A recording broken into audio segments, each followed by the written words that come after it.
Yes, people, welcome back to the channel. And today I thought I'd speak about the goalkeeper situation, in particular, new Belgian keeper for Manchester United, the young 23-year-old from Antwerp, Senne Lammens. I'm hoping I pronounced that correctly. Please let me know if I didn't. But it's someone that became more of a topic of debate after not starting the first couple of games. Obviously, you could say it's against Man City and against Chelsea. Maybe he's been shielded as a young keeper that's only had not even 100 career games at the top level. Not really played in any elite football so far. So maybe it's somewhat like there was a little bit of a gradual integration. But what set off alarm bells for me was not just the fact that Bayindir is still starting for us, who I think is an awful keeper.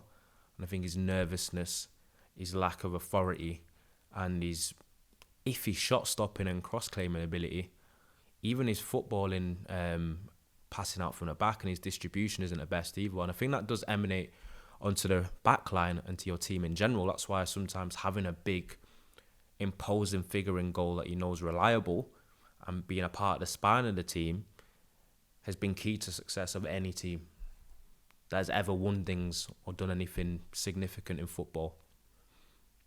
But it was more so that I saw reports that Amorim was eyeing up another keeper signing, a more senior one. So the debate has been whether it has been a protective first few weeks of Senne Lammens and why he's not really played too much, because the opportunity for rotation isn't going to be there for United because we don't have European football. We've already been knocked out of the cup competition in the EFL Cup. So realistically, United only have the FA Cup and the Premier League left remaining. So it makes you unsure about the scope for rotation when it comes to this young keeper. And people can't lie to me and pretend that when he was signed, because of how poor Onana was, who then left, Tom Heaton basically being a pseudo keeper coach, senior figure, not really someone that's going to be in the fold to play. And then you've got Bayindir, who was, let's be honest, a poor backup to a poor first choice keeper. So when we signed him, we thought, yes, he's going to go straight in and he's going to sink or swim, because I know there's different pressures and scrutiny when you're playing for Manchester United outfield, never mind in goal, where it's one of the only positions where if a mistake is made, the jeopardy is usually much bigger. But because the keeper's in front of him and the keeper in front of him so poor, we can't pretend that we didn't think he was going to be a starter from day one. And the role of a goalkeeper is universal, no matter what team you play for. So I know there's different tactical nuances, different ways of playing, positioning, relationships for outfielders sometimes when they go to a new team. But for a goalkeeper, the role of a goalkeeper is largely universal. Stop the ball going in your goal, clean crosses, and when the ball's at your feet, either get rid of it or pass to a teammate. But obviously the nuanced side of it from fans that have been speaking to me when I did raise this issue on Twitter was Manchester City derby, Chelsea at home, 2 massive games against big team rivals. They're just protecting him and not playing him. Which could be true. You've got Brentford away. That's another difficult away ground to go to for a keeper. You know you're going to be coming under fire from set pieces, long throws. There's a lot of pressure there in that sense. But how confident are you with Bayindir playing in that game? I know 80 million investment doesn't seem like in this day and age a massive one, but it's still enough where you want an opportunity to see something.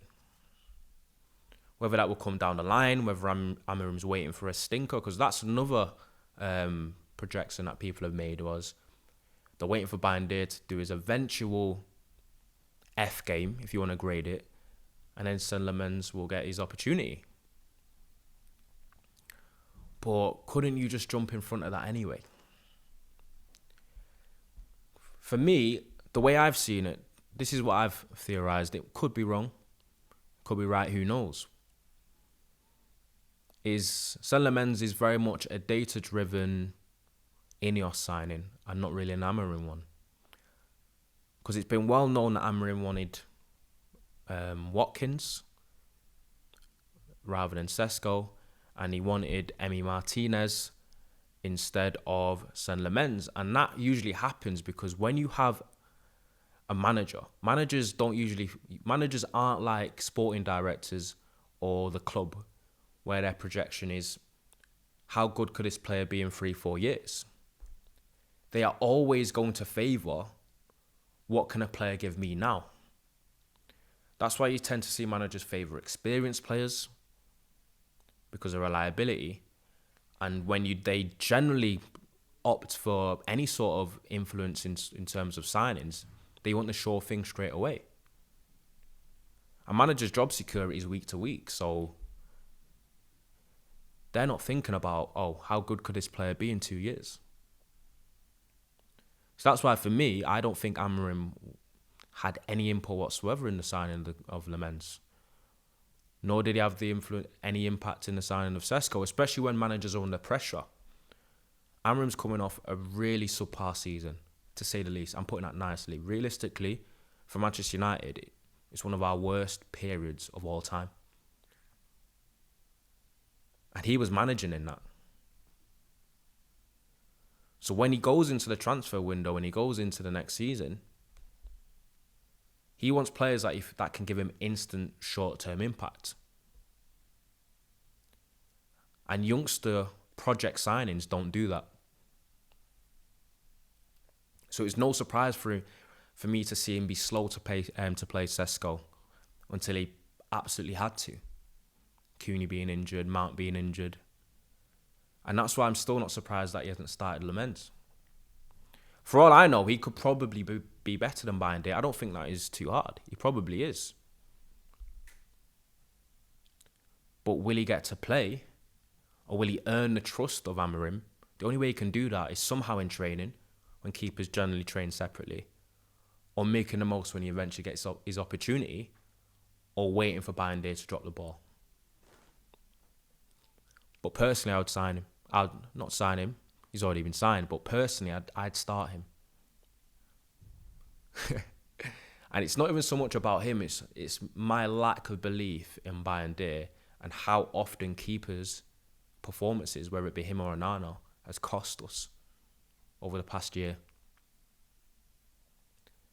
We ran De Gea out of town for similar things, and that's someone that spent over a decade at the club, Premier League winner, Golden Glove winner, been in PFA Teams of the Year. Some would say he's a legend of the club. But as soon as his performance levels started to dwindle and basically started to dissipate in a way where he was costing us matches, the fans turned on him and got rid. So if standards are upholding themselves, I don't want to see Bayindir and go for much longer. And I'm hoping that when Lammens gets his opportunity, that he makes the most. Because it can be a position where a lot of trial and error can come into it before you settle on someone. And you've seen yourselves over the past 18 months, the repercussions of having basically a bozo in goal can have. So I'm saying let the youngsters sink or swim. Because he can't be any worse than Bayindir. Brentford will be a tough test. But at least it'll show us whether he's made of the right stuff.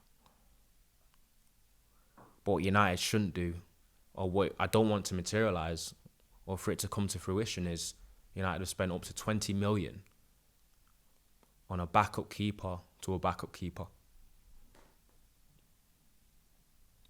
So Amorim, if you hear this, I say start the lad. But I'll be back on Saturday reviewing the Brentford game. Hopefully it's the first time that we get back-to-back wins. It'll be a tough one. Keith Andrews, set-piece coach, different type of difficulty, different prospects, different questions will be asked.